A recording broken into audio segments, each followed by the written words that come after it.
Now, let's clear up something.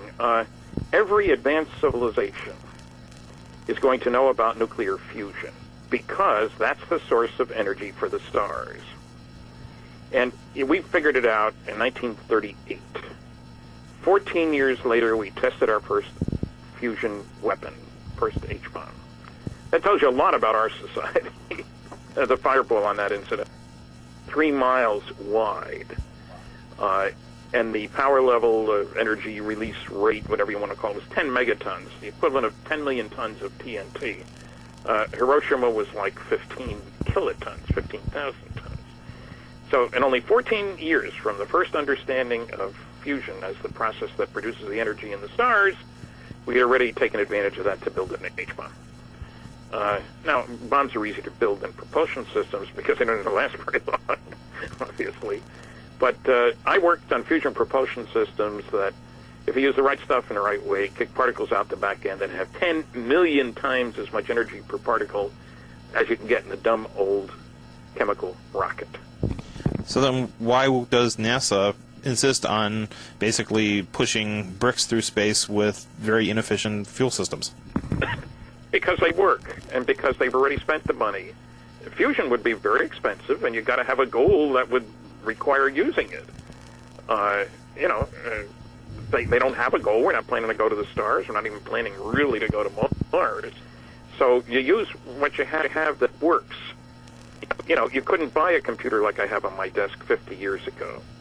All the money in the world, because we didn't have the micro-integrated circuits that go in to make it possible. I mean, yeah, we were using computers in 1956. They took up a whole room in a building up the street, loads of air conditioning, had a 64K memory. And there's certain things you can't do with that, that's all. And so fusion, the fact that we know how to do something, I just saw a big noise on the internet about a guy's put together hundreds of patents that tell you how to do everything, and we've solved all the problems. Because a guy has a patent doesn't mean he's built it. And it doesn't mean that it can be built. It's an idea that looks on the surface at least reasonably acceptable. That's very different from, even with fancy drawings. There's a lot of misunderstanding of how the world works out there. When I worked on proposals for some of the companies I worked for, looking for government sponsorship, the artists were great at putting together a wonderful-looking thing. A nuclear power plant for this, that, or the other thing. It doesn't mean it never been built or would be built. It's a sales tool. Advertising. Call it what you want. All right. Since we're talking about technology, I did forward to you the one challenge I'm actually going to ask you about. So you haven't had a chance to read what I have to say. The Phoenix Lights, yes. Now, to go into this, the Phoenix Lights were, I believe it was 1997 in Phoenix, Arizona, a massive set of lights that was seen hovering directly over the city. Sorry? Just a mile, and it moved slowly across the city, and not too high. It was big. It was, I'll call it boomerang-shaped, and, there's a little variation on that theme, but basically, it's sort of V, but very broad. And, it moved silently and slowly, and was seen by thousands of people because the comet was visible that night, Hale-Bopp. It was only 8:30 when this was observed. And so there were a lot of people out who looked up and, son of a gun, why can't I see the stars? Hey, look at that. It's got lights along that edge there, but no red and green running lights, no noise, and moving very slowly. What in the world? And so there were lots of people. I've talked to a number of people. Now, there were flare drops at 10 o'clock, and, of course, they've been confused with the early observations and so forth. But, no big deal. I mean, let's face it, there have been many reports of, one of a better phrase, a space carrier might sound a bit more sophisticated. The analogy I like to use is we have aircraft carriers that are, a quarter of a mile long almost, which carry about 75 little airplanes. The carrier needs refueling. Nuclear need refueling about every 18 years. The little airplanes need refueling every few hours, but they're capable of flying around in all kinds of weird ways, and of course the aircraft carrier isn't. So if you look at the situation, you're at Zeta 1 or Zeta 2 Reticuli, the two stars that are pinpointed in the book Captured as being the source of the aliens that captured Betty and Barney Hill. It's 39 light years away, just down the street. I mean, the galaxy's 100,000 light years across, so 39 is practically nothing.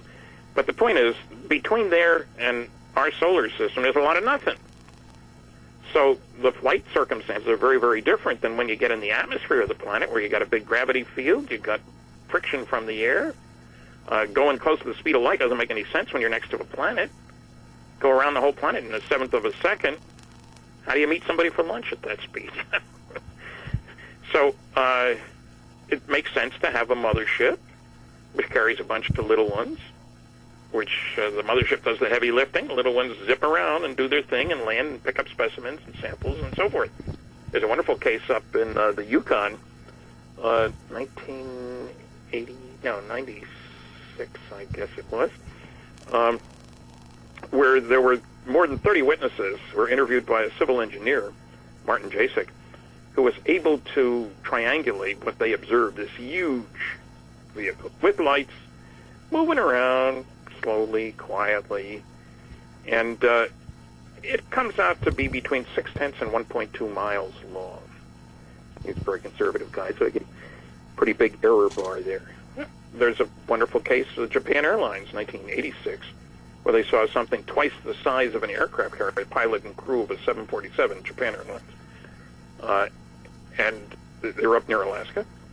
And here's this huge thing up there, and they see it on their radar. They talk to the ground sees the plane and this crazy thing, whatever it was.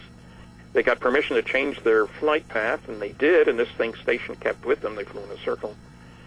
And the FAA grabbed all the radar records and all the voice communications and all this, took it to a briefing in Washington. We're told never to talk about it again. Except the guy who was in charge wasn't told that, so he has talked about it. But that's darn big and behaving in a very... incidentally, it illustrates the intellectual bankruptcy of the pseudoscience of anti-ufology. The noisy negativist explained... The money that... Oh, it was extraterrestrial. It was Jupiter and Mars. Now, how they can be seen by... There are 4 basic rules for debunkers, and I run into these all the time. What the public doesn't know, I'm not going to tell them. Don't bother me with the facts. My mind's made up. If you can't attack the data, attack the people, and I've had my share of that. And do your research by proclamation, because investigation is too much trouble. And the public won't know the difference anyway. So let's be realistic about what goes on. The two sides are not of equal value. There are those of us who do our research, who go to the archives, who find the witnesses, start everything out in our gray baskets, not enough data, and then let's see which way the data leads. Then there are those who follow the rules I just laid out. And they don't deserve equal time, although the TV people always give them equal time. The public needs to be told. That's one of the reasons I don't get a hard time at my lectures, because I present facts and data. I raise the objection. Okay. Hello?